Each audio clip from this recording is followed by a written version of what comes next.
when the god of the Moabites' name is Chemosh? Make it make sense. The Canaanites had a whole nother god. Well, to cut that as a clip.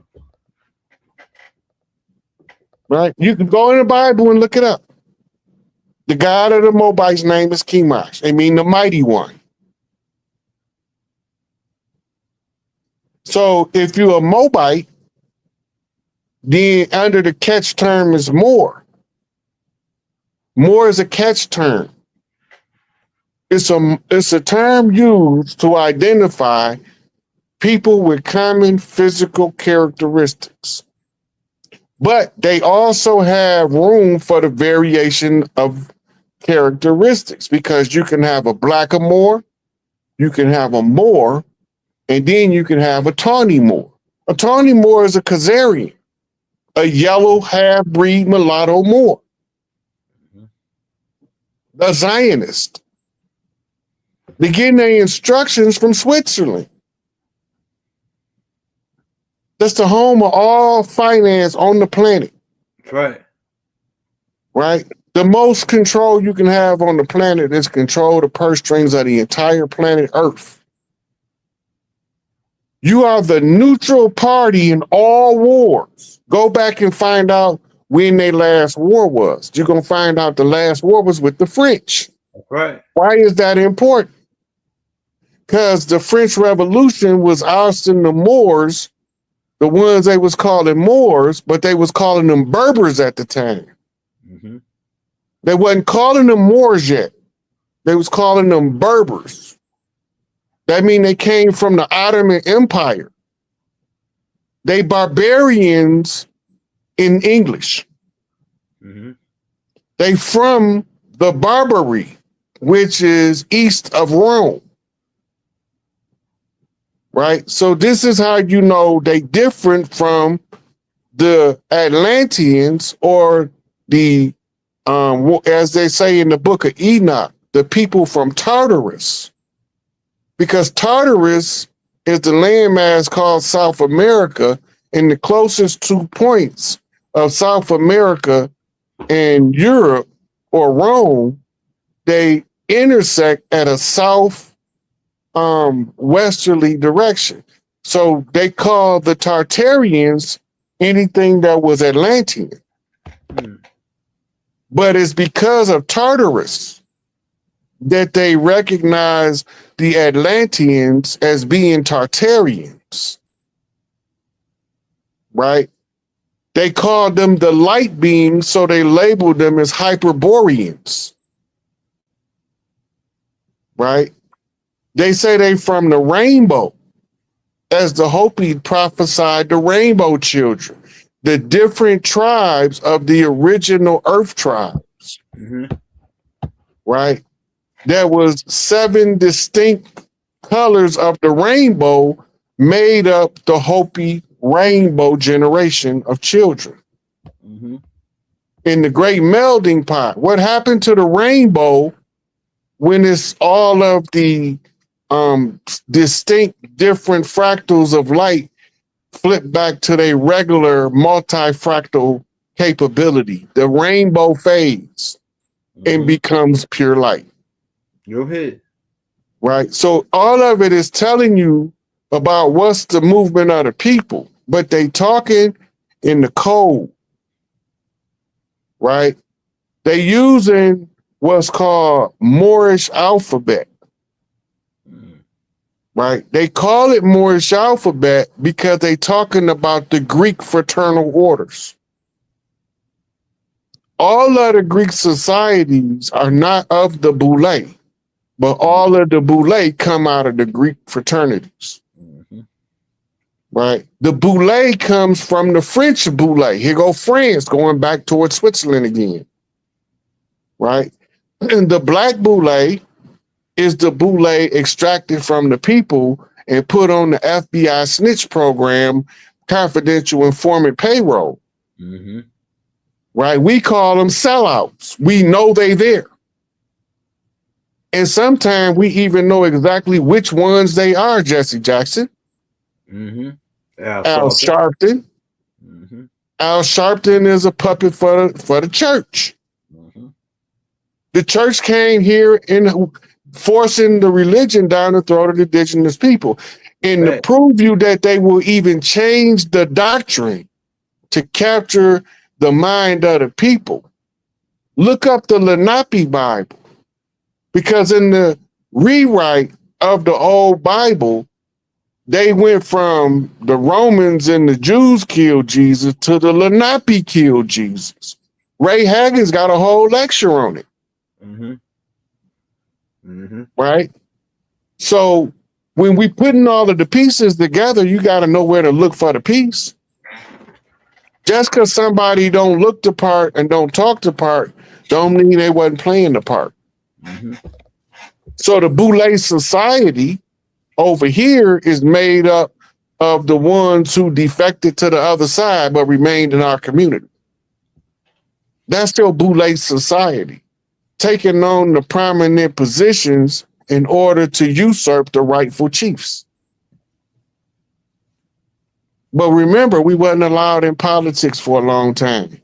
Mm-hmm. But 60% of the presidents was mixed. Mm-hmm. And they tell you Obama your first black president. Why they call him a black president? Because he's already dead.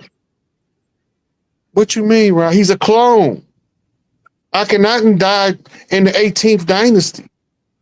Shortly thereafter, he defected. So when you clone a dead man, he's black, he's dead. But he walking around like he living. That's a resurrection story for your ass. The boys in Brazil wasn't cloning Hitler. Go ahead. That's why he sent Mussolini to go get the recently discovered body of Akhenaten. Right?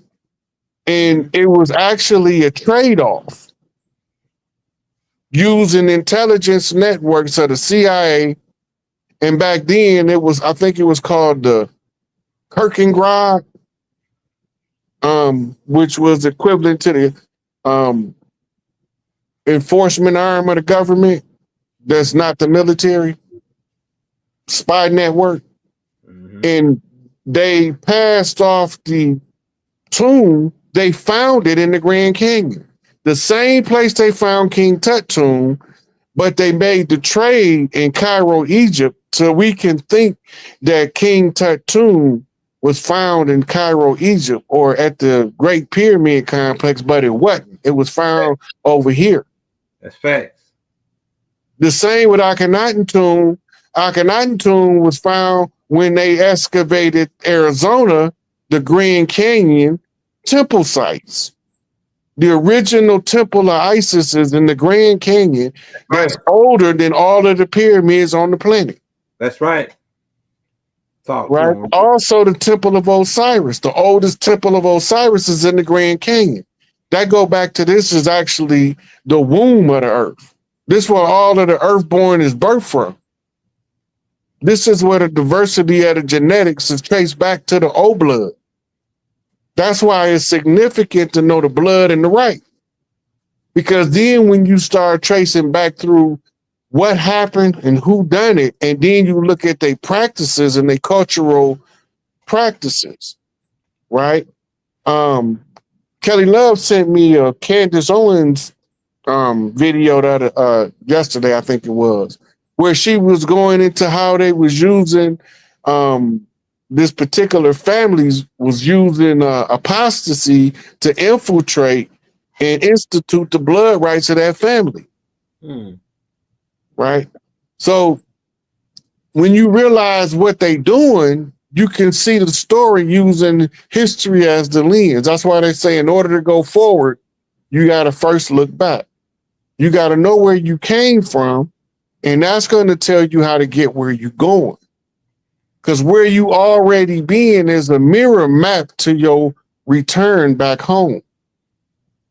Right? So when you went up the Trail of Tears, you symbolically returned back down the Trail of Tears.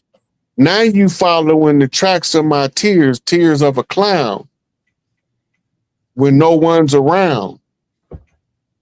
Right? Now you understand the Hyoka message come from the Hyoka high priest, Smokey Robinson. It's a Motown connection to an old Mississippi Delta, a Delta Blue, right? A Delta Blue is both a military code and a sorority code, right? Oprah defected. That's why she wasn't at Obama's party. You got to go back and look. They made it clear to the public that Oprah's seat at Obama's party was empty. Why? Why is that important? She didn't show up. Being who Obama is, Akhenaten, the old water cow, right? It might sound like I'm making fun of her, but I ain't. The old water cow had Heru, Eris, on the Blue House, would risk it for the world unless her dirt caught up with her. If you go back to the Book of Ruth, it tells you that she decided to go the other way and leave Ruth and Naomi to their own devices. She abandoned her sisters on the three sisters flip in order to do her own thing. And she went and cuddled up with the devil himself.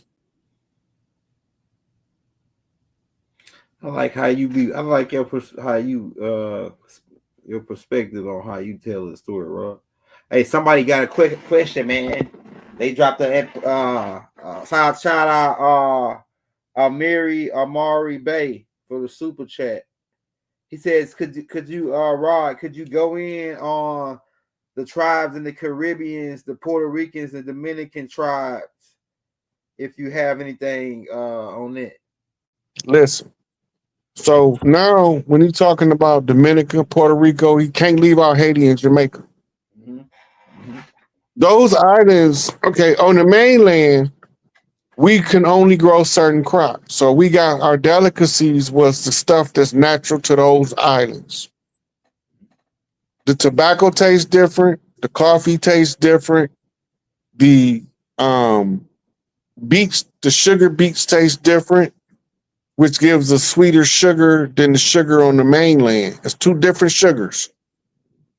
This variety of fruits and vegetables that grow on those islands, they don't grow on the mainland. And they got a culture developed around the original tribes, Arawak, Boricua, Haiti. All these is indigenous peoples. Now, they got a term for it. I forgot what it's called in Spanish, but it being the whitening of the skin.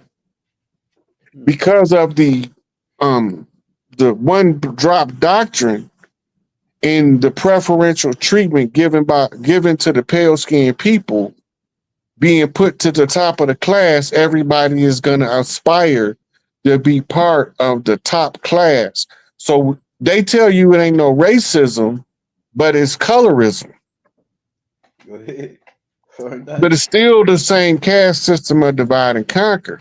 But it's not given to them like it's given to us. It's antagonistically given to us here, right? But it's preferential treatment that makes them want to be lighter down there. But these cultures are warriors. If you go look at Puerto Rico, got cannons on every corner. Puerto Rico was a rebellious people to the colonizers, right? Everybody fought to liberate slavery, so they changed the word slavery and made us all employees and gave us a job so we could suffer like Job. But anyway, when we go back and we see the history of warfare and rebellion in the islands, those islands always come up. Those tribes always come up. They are a condensed version of the mainland tribes. They fuses in combat is not as long as ours. They more quick to take action. Yeah.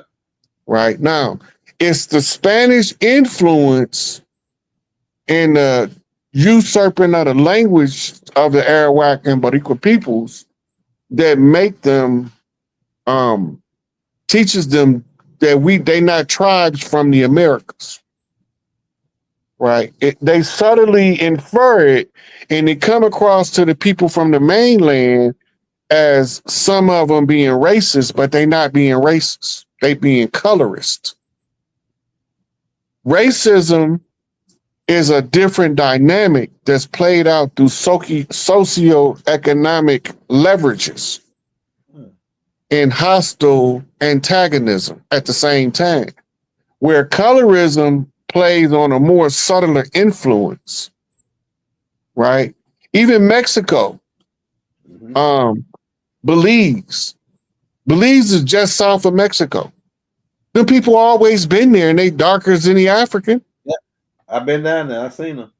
Right, yeah. And I've interacted with the people from Belize. My Aunt Helen used to run with them in Chicago. They look like my Belizean friends coming over tonight. I want to get us a little nip for the hip. Won't you go buy us a drink? Okay, Helen. And then I end up being introduced to the culture of the Jamaicans, you know, and it's still the same tribal culture that's over here, but it's expressed with a different food stock from the different flora and fauna of the local environment. But they understanding of Big Mama is the same as ours. Right. In Dominica, Puerto Rico, and Mexico, how do you know Big Mama? She got a chancla. She the one with the chancla. She will bang you upside your head with that sucker too. Right? Because they what they call slipper clans. They honor and mark ceremony with slippers. You have them on the mainland too. When they give you high honors, they give you a pair of slippers. Then you got blanket tribes. Because of the temperate climate, it's not a lot of blanket tribes in the Caribbean. They more slipper tribes. And that's why the chancla is what wages the weight. It's the same with the Samoans and the Tongans and the Hawaiians. Big Mama pull off that slipper, you know what time it is. It's a cultural phenomenon that's weaved through all of the indigenous people of the earth. Right. Right. When you see usurpers, you see mean men abuse women with limited self-control. That's when the patriarchy has the influence over the matriarchy. You find mean men mistreat women for lack of self-control. Right? And the understanding of the relationship is being taught to us through the dynamic of slave lenses anyway, where if you with somebody, you own them now, that's your personal property. Yeah. Right? That's the patriarchal dynamic, because that's to interfere with people creating dynastic family units that's powerful and intelligent. Look, I got some homeboys, last name Adams, I won't go into their first names, but they got an uncle that sat them down and told them how to take care of business. And I watched these dudes go from lower middle class, you know, parents working in the factory, and come all the way up on the hustle game to become millionaires because they know how to stay out of the way of the system, because they was taught certain rules of street etiquette that would keep them out of harm's way. And then the other uncles, like Butch Jones in Detroit, he wasn't that kind of uncle. He was the uncle that just only cared about himself, and his nephews was a means to an end. Man. Right? So he get the whole YBI. He ruined all them boys' lives for greed. Instead of giving them the rightful gain, he could have kept more of them functional in the community. right? But he was misleading them on purpose. He knew what he was doing. That's why I don't like him. I ain't never met him, but I watched the story from friends of mine who lived the lifestyle that he manufactured, and it gave me a bitter taste in my mouth about him. Right. So we see stuff. Now, if I sat down and have a conversation with him, it's possible my whole perception could change. Because he ain't never told me his story. I only know the story of the ones that suffered under his guidance and direction. The guys that I got to sit down and talk to, the Kurt McGurks. Right? He never blamed Bush for nothing. He don't give him no negative press whatsoever. Right? And the negative press that was put on Kurt, he may or may not have deserved it. But when I sat down and had a conversation with him and Adrian back in 2000, he told me a story. I understood his perspective and I felt his pain. Glad to see the brother home. Right? So when you see these people that's being leaders, you're going to have the ones that's going to try to give you something positive to build on, like my homeboy and his uncle did, or you're going to be run into the ones that's selfish and only care about chasing the dollar. They don't care about the collateral damage, as it's called, of the children whose lives they interrupt before they ever realize who they are and what they're capable of doing. I don't got no respect for that. Right? Larry and Jeff, they paid for so many kids to go to college, but we don't talk about that. Right. From prison. Larry is instructing the guys that's out in the streets to make sure the ones going to school don't get harassed and putting them on assignment to hold that down. Because he said everybody can't be in the street. We got to protect the ones that's going to read the books because we need to get out of this gangbang and get into this brain banging.